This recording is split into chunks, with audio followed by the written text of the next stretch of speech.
I quite our struggle is not against British people, but against British rule over us. British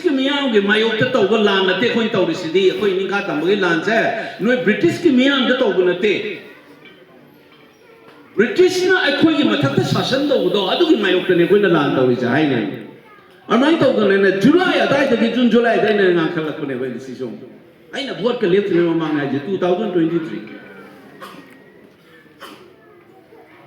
furu amada koina mo demonize to na khunda ga do banate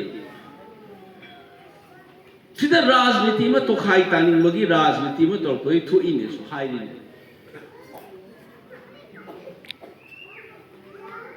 Sida Furuk Masen Khana Halakanda divide and rule do the land the touring is a quick cow.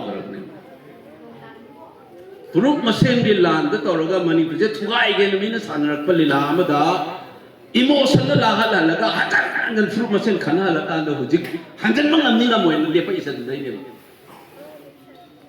Politics in hand of Furuk Masen to the kitchen, Tanaka Punavaya, Kanano, politics, Mayokananga, and whatever pose a queen of Mogravan. Say majority chang never.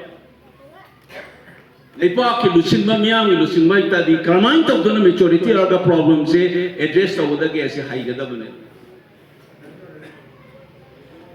I do the Yahoo dream with it. Say, and somewhere I go Transamu, the phone nice music, somewhere.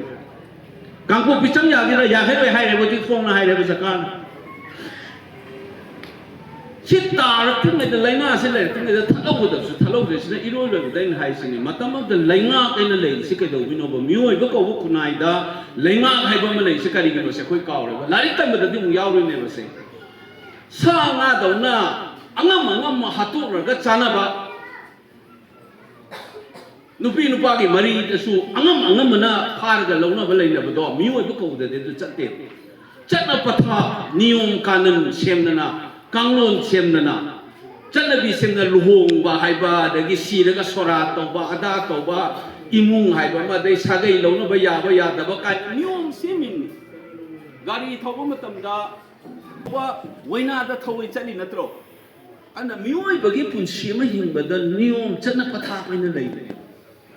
Me man at the Miamatam Pura upon the Aduna Budo lady, police cover lady, court cover lady, judge cover lady. He won't lay over the Pata in a pine never, new Sagari never. Samagi Puchu can say, Larika, but this is a political science of Masatas in the Nambi. State of nature guy lady. State of nature is one among Hana possession the other now. Hide a new canon, seven and a power pipe on the Torga, Leingak the lady. Paduna. India is Sambidan, Hydra Sana Patab, like Leingak Longi Kanoni, the constitution is the Kari, the Mu Bagi Hub. I put Simsung Lantunga, Kosekanagi, but oh no, I put the Leingak, the Tonga, say Indian constitution. See high welcome of Punare, Hirakan. A simple new do hybrid. Leingak like a put the Gunda, Matamam the Koyle, Menuki Papa, and a Poho, and Nango. Bring to the throat on the garden and Jalada, you say, oh, however. Madonna be part of the sit on a member. Maduka Nupi, hot as a kind of the Ganta, Hana Lemogana, Nasi to tell me, Mina Tinsilacani. Matan Matina, Baduma, Mabundu, mean in a Tara, Sana, the Ura Caneva. They know the way Wakan on the home, Anna, Sana Patap same the Nale, Ibal Lam. No, that's why I music.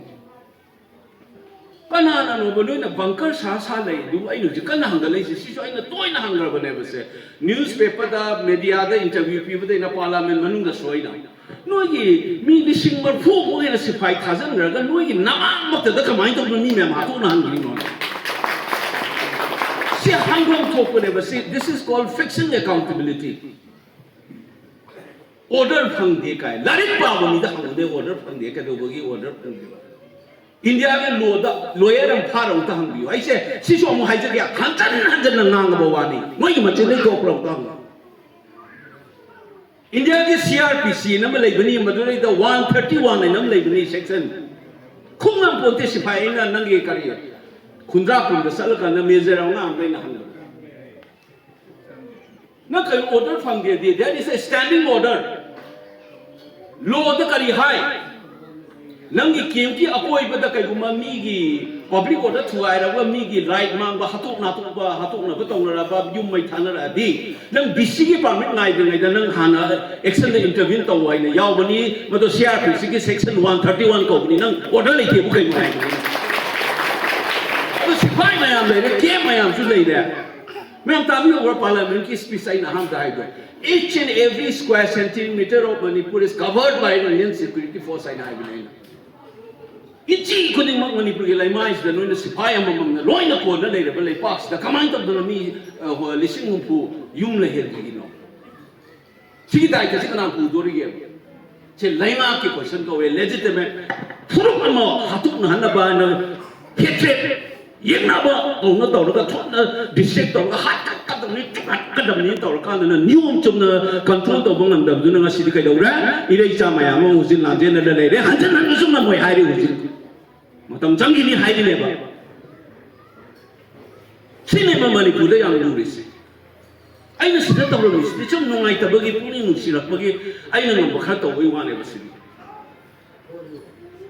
mi na le ga daw na tai matam da hai mi thok da mun mum chol lai hai ni sidi ok cha nga ok le wi phim mum taw do sidi sik phim je kai dei taw ya do na sidi asi yung ga di mana ba di na te na sei nei hai sa yung di na te ba se na tro adu se le kari ai ge justice for IDPs and ai 13 point agenda de idu gi madu gi wahan tho bo ata khang da ba mi le gi ba mani pur se